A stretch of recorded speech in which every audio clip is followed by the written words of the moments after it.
You mentioned in your introduction that this had been your thesis, your film school thesis film. So naturally, I wanted to begin by just asking you about sort of what initially led you to making films, and if you can describe a little bit the kind of biographical but also cultural context of you being in film school in the mid 70s in Iran, and what that was like and how the film emerged from that. Actually, I didn't go to the film school in Iran. I was studying in New York, in United States, filmmaking. I was very much influenced by, I was at the studying painting originally in a university in Iran, Tehran. And I had a professor who was a filmmaker, Feridun Rahnama, and he encouraged me a lot about, he saw my paintings and all that, and he encouraged me that I should study filmmaking, and says we should go to Europe and study filmmaking there. And but before I went to Europe, he was making a feature film. He had won a prize for a film documentary he made in Persepolis, and then he decided to make a feature film that was shot in Persepolis, and it was called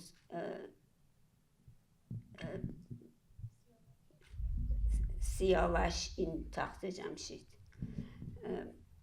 And I had the main role. My husband was Siyavash, and we did a feature film there, and I was very excited about this. I had never done anything like this.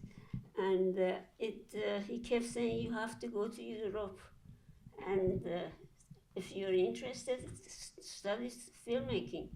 So that's what I did. After I finished my university painting, I was studying painting.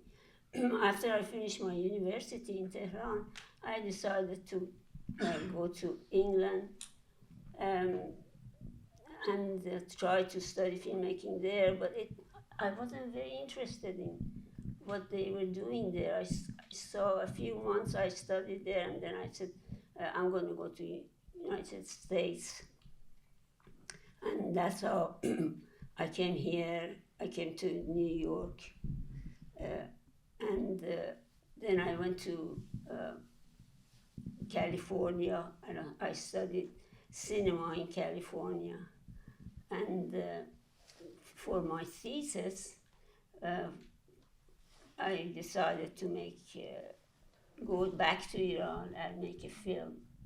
And didn't want to make a film that, in those days, most of Iranian films were sort of song and dance and stuff like that. And I said, no, I'm going to make something more serious.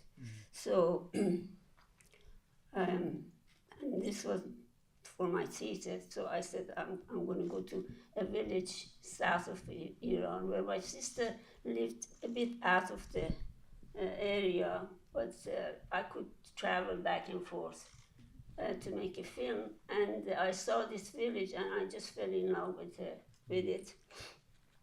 And I wrote a screenplay, but there was a rumor there that there was this 15-year-old girl who they were forcing her to marry, and she didn't want to. And I said, oh, this is a great subject. So I wrote my screenplay, and I had a film crew that we went there, and we shot this film in 6 days. And we came back, I came back to Iran, and I edited it in New York. And it went to a lot of festivals, and it has never been shown in Iran. and I, you know, I won prizes and this and that, and I just was very fortunate to make this film, because then a year later there was the revolution. So they would have never made me let me make that film there. And I'm curious. I mean, perhaps I'm wrong. Perhaps I'm wrong, but my perception is that many of the actors are non-professionals in the film. So I was curious. How you went about because you mentioned Bresson in your introduction, and it makes me think of his models. So I was wondering how you settled on the actors for the film, but also the lead actress, Flora Shabaviz, who's she's pretty astonishing. Yeah, actually, everyone in that village except for the actress, the girl, was from that village. Everyone there was what they did. And I brought this girl there. We stayed there for a month for her to learn how to do things. And she was my DP's wife, my director of photography's wife.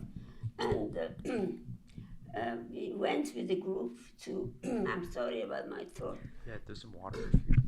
We went to the group. I can open it. To study.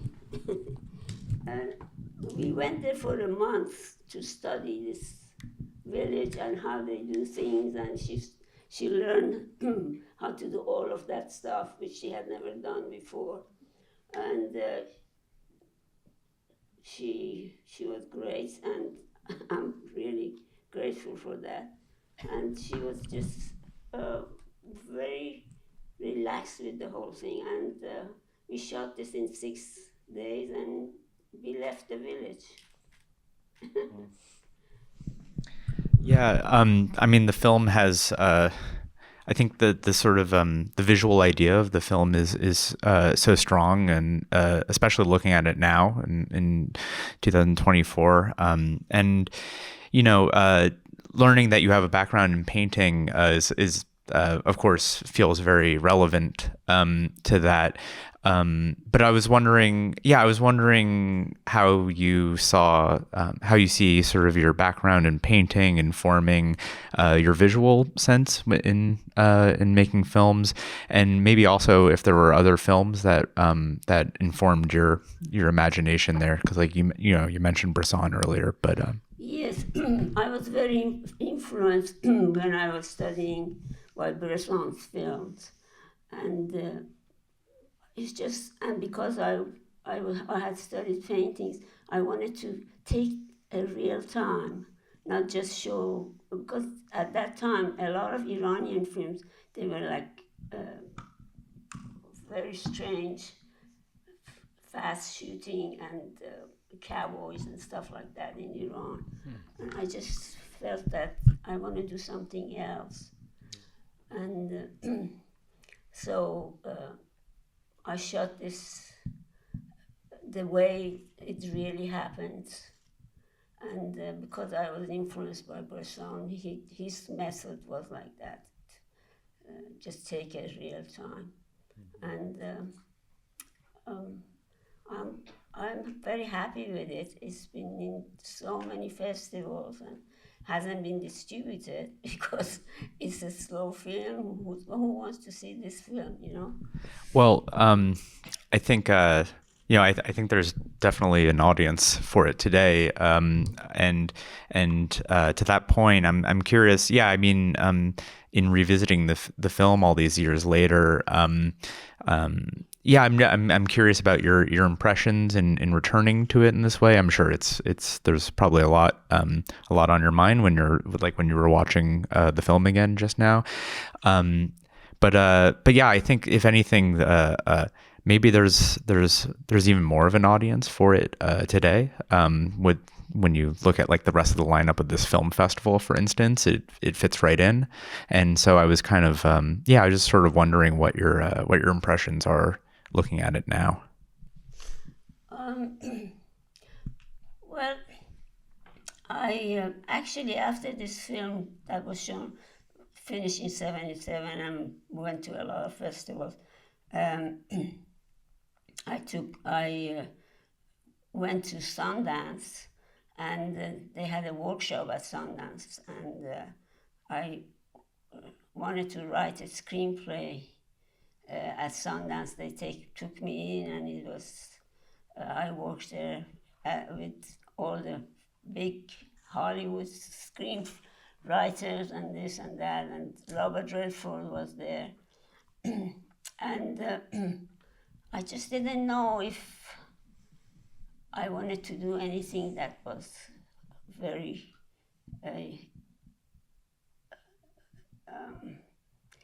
like American films, or I just wanted to do my own stuff. So when I wrote this screenplay, the second screenplay, the Sundance really liked it, and they helped me to raise money, and the television, PBS, they paid for making of this film.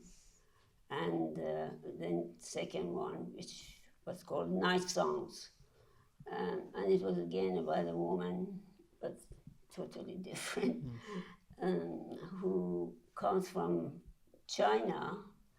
It happens in Chinatown in New York. She comes to China because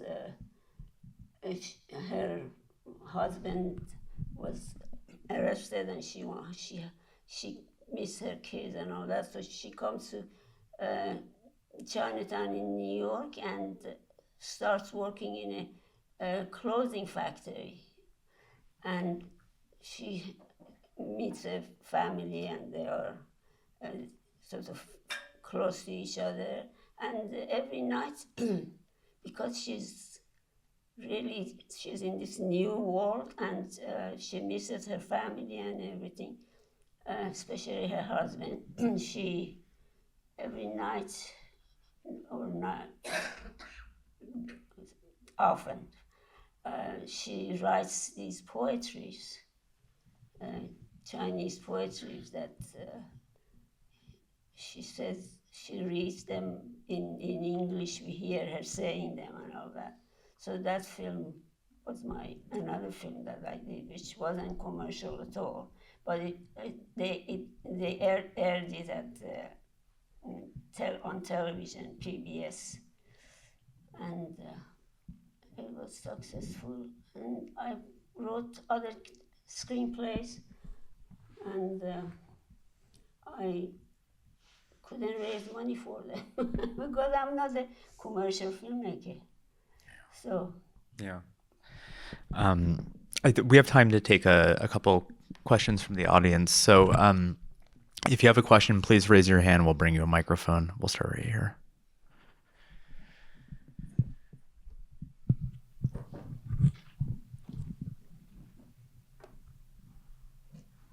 Hello.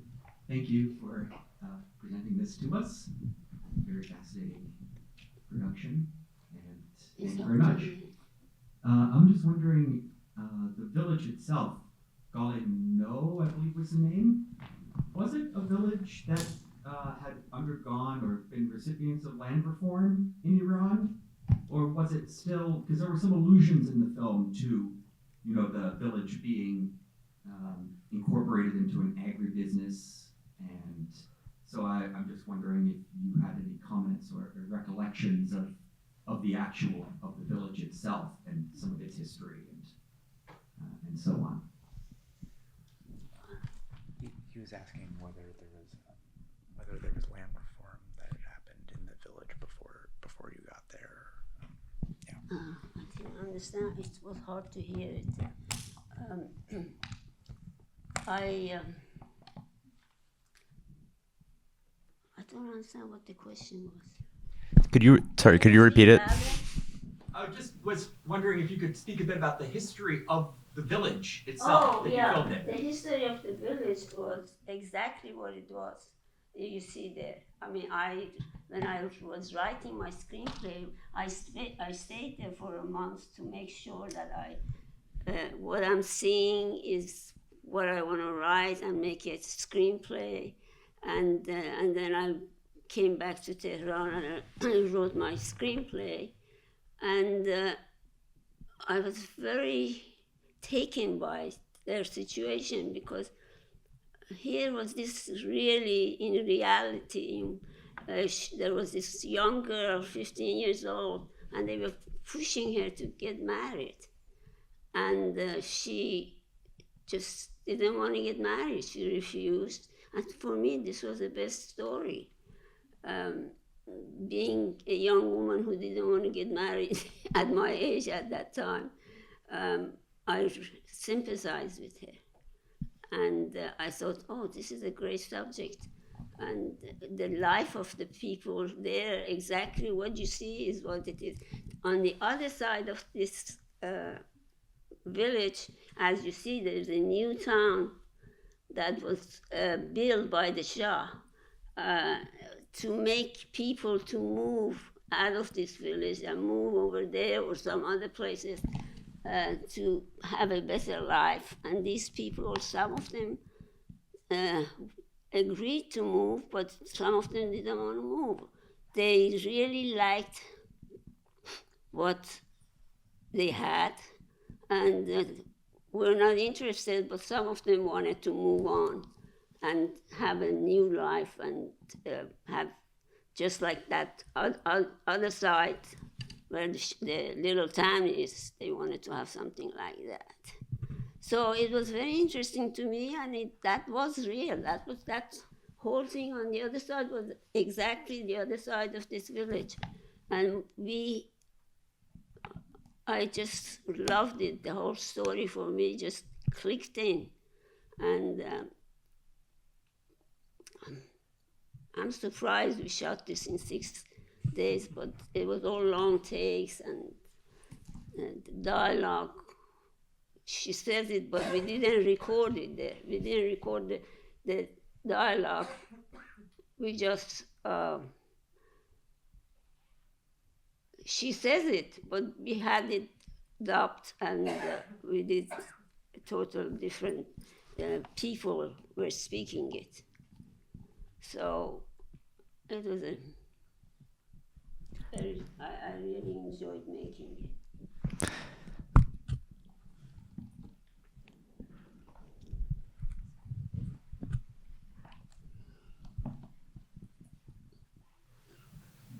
Thank you for your film. I wanted to ask, were you able to screen the film for the village, in particular the women from the village, and what was their response? And also response within Iran, if you were able to screen it in Iran at the time? She's asking if you screened it for the people in the village, especially the women. If the girl was in... No, if you screened the film for the villagers. I'm sorry, She's asking you, so you didn't. So she didn't. The film, I don't think, screened publicly in Iran, but oh, it hasn't been shown in Iran.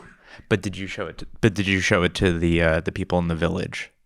Of the village? Yeah, like privately. No, when I had the whole negative. It was 16 millimeter. I couldn't do 35 and take it to New York. I had the negative, which was 16 millimeter. I couldn't do anything there, because if they saw or heard what I was doing, they wouldn't let me go. So I smuggled the film and I put it in my suitcase, and I came to New York, and that's where I edited it.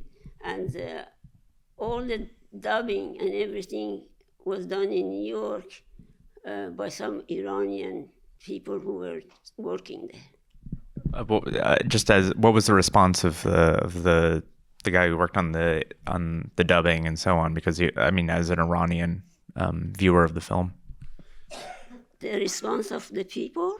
No, of the people you worked with in post production who are Iranian. Yeah. Oh, yeah. they did a lot of dubbing for other Iranian films. And they had no problems. I was paying them. I was fine. They did a really good job. Yeah. And I didn't have much dialogue. So that was to my advantage. Yeah.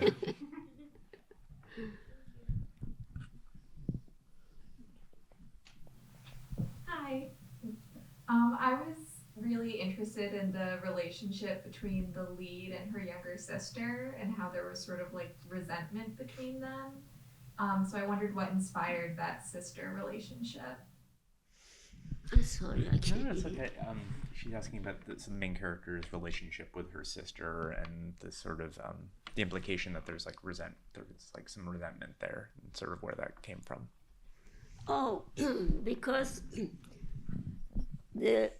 her younger sister was basically becoming modernized because she was studying on the other side in that town, and she had they had teachers. They all went there to school and then came back, and the teacher would tell her, "Oh, you have to wash your hair every day," and all the modern stuff that these people didn't know about. So she wanted to copy that life that the teacher was trying to expose them to. So she would come and tell her sister, "I want to wash my hair." And she would say, "Don't waste the soap." She would say, "No, it's called shampoo." And, it was she was becoming already a different kind of a person than her sister. She probably wouldn't, I don't know, she would probably leave the village to go to the city and study there or not, but she would have a different life. Unfortunately, we have to leave it there, but the film screens again on the 5th. So yeah, please tell someone in your life who would be interested, and Marva, it's been really meaningful and an honor to have you here. Thank you, and thank all of you, and yeah, thank you.